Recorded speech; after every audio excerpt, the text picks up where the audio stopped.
Bismillahirrahmanirrahim. Assalamualaikum warahmatullahi wabarakatuh. Perkenalkan, nama saya Hernando, NPM 1921010018, jurusan Hukum Keluarga Islam, Fakultas Syariah, kelas A, HKI, kelas A semester 3. Baiklah, di sini saya akan membahas talak sebelum sempat hubungan badan.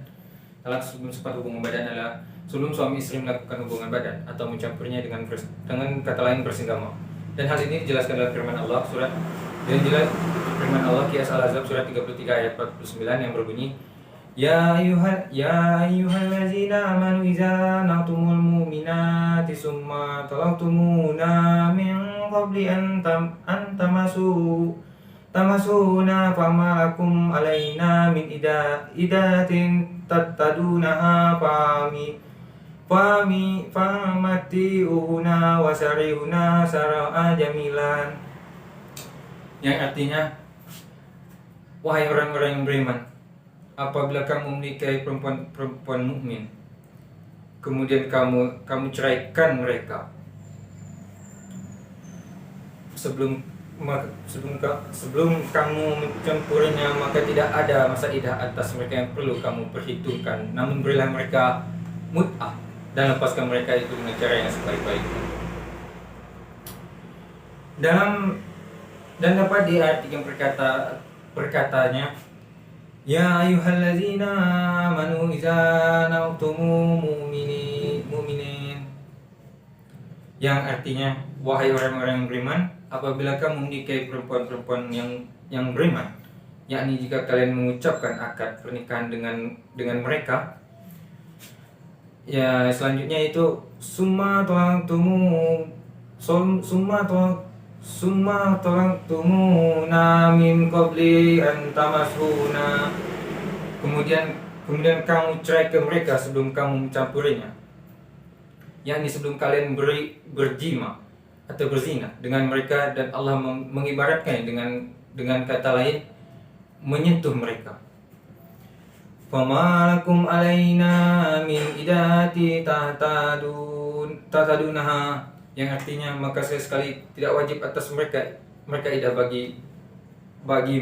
bagimu yang kamu minta menyempurnakannya. Dan ini merupakan masalah yang tidak ada perselisihan di dalamnya. Allah menyandarkan masalah ini kepada kaum lelaki untuk menunjukkan bahwa iddah adalah hak bagi kaum lelaki yang mengharuskan wanita-wanita tersebut untuk menjalankan masa iddah ini. Fama tu'uhuna, yang berarti maka berilah mereka mut'ah, wanita yang diceraikan sebelum dicampuri namun telah ditentukan jumlah maharnya, maka ia berhak mendapat setengah dari mahar itu. Dan jika belum ditentukan jumlah maharnya, maka ia berhak mendapatkan sesuai dengan ayat yang di atas. Adapun wanita yang ditinggal mati suaminya apabila mati setelah selesai mengucapkan akad pernikahan dengannya dan belum mencampurinya, maka kematian ini sama hukumnya dengan orang yang telah mencampuri istrinya, sehingga wanita ini harus melewati masa iddah selama 4 bulan 10 hari berdasarkan ijma para ulama. Wasaro'uhuna saro'a jamilan, yang artinya, dan lepaskanlah mereka itu dengan cara yang sebaik-baiknya, yakni izinkanlah mereka untuk keluar dari rumah kalian jika mereka telah memasuki rumah itu, sebab kalian tidak memiliki hak iddah yang harus mereka lalui. Dan maksud dari ayat saro'a jamilan adalah melepaskan tanpa menyakitinya. Dan Allah juga berfirman di dalam surat Al-Baqarah 236 yang berbunyi, La jun'aha alaikum in talaqtum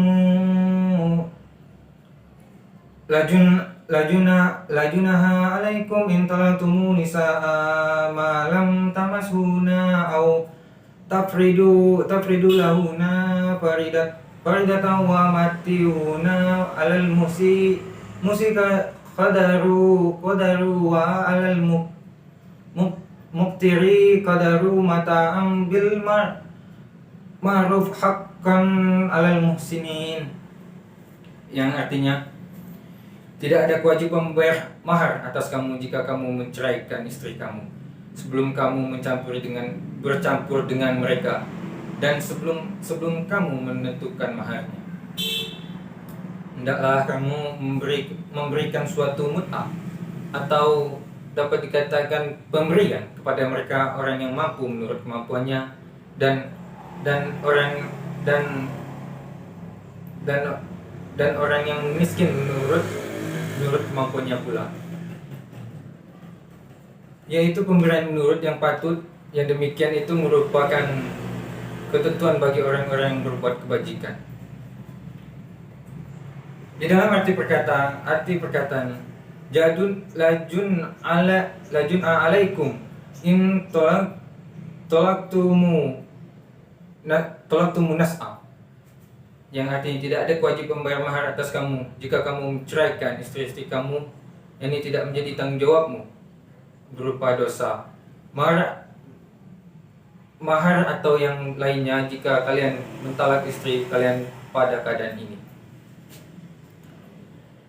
Malam tamsuhuna, yang artinya sebelum kamu bercampur dengan mereka, yaitu ketika kalian mentalak istri kalian sebelum kalian campuri dengan berjima.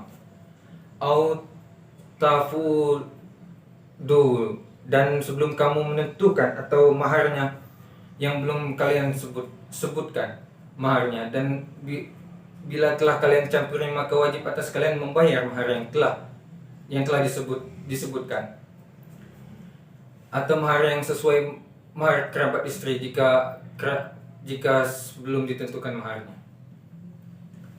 Mama ta'uhuna, dan hendaklah kamu berikan sesuatu mut'ah atau pemberian kepada mereka, yakni berilah mereka sesuatu sebagai hadiah bagi mereka berupa pakaian, emas atau lainnya agar menjadi ganti bagi mereka karena tidak mendapatkan mahar.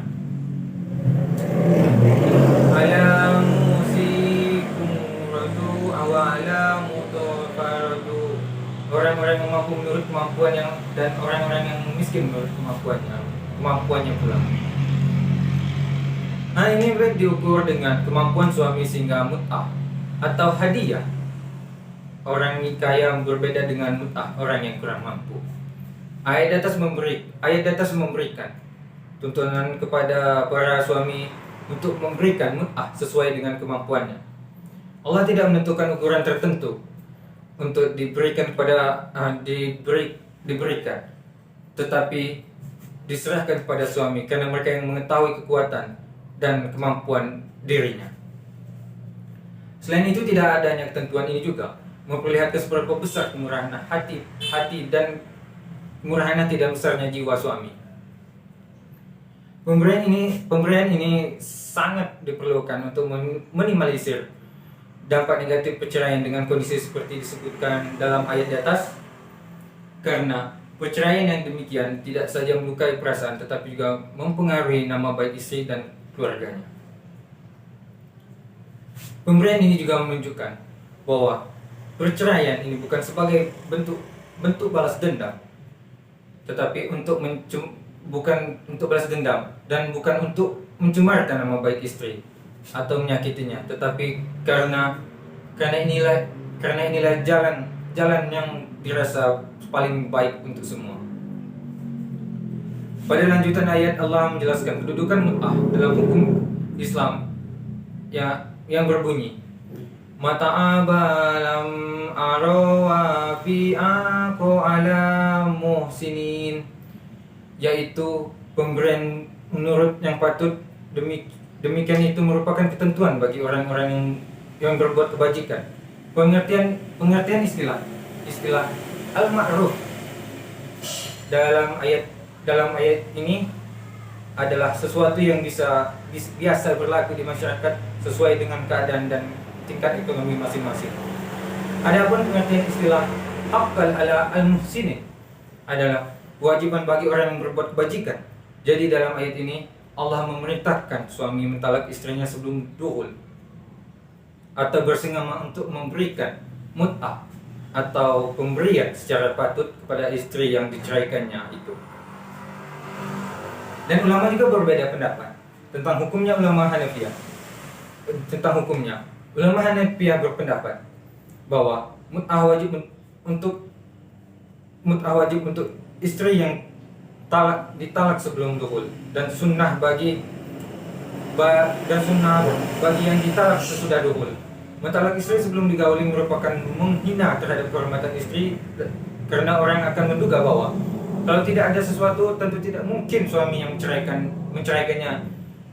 Dengan adanya mut'ah, pemberian yang diberikan suami kepada istrinya diharapkan akan menghilangkan dugaan itu. Pemberian ini sebagai bukti bahwa perempuan itu bersih dari sangkaan sebelumnya. Sedangkan talak terpaksa terjadi karena uzur yang bukan datang dari dirinya. Dengan demikian, mahar istri tidak jatuh di tengah martabat istri tidak jatuh di tengah masyarakat. Sekian yang dapat saya sampaikan. Lebih kurangnya saya mohon maaf. Kepada Allah saya mohon ampun. Saya akhiri, wabillahi taufiq wal hidayah. Wassalamualaikum warahmatullahi wabarakatuh.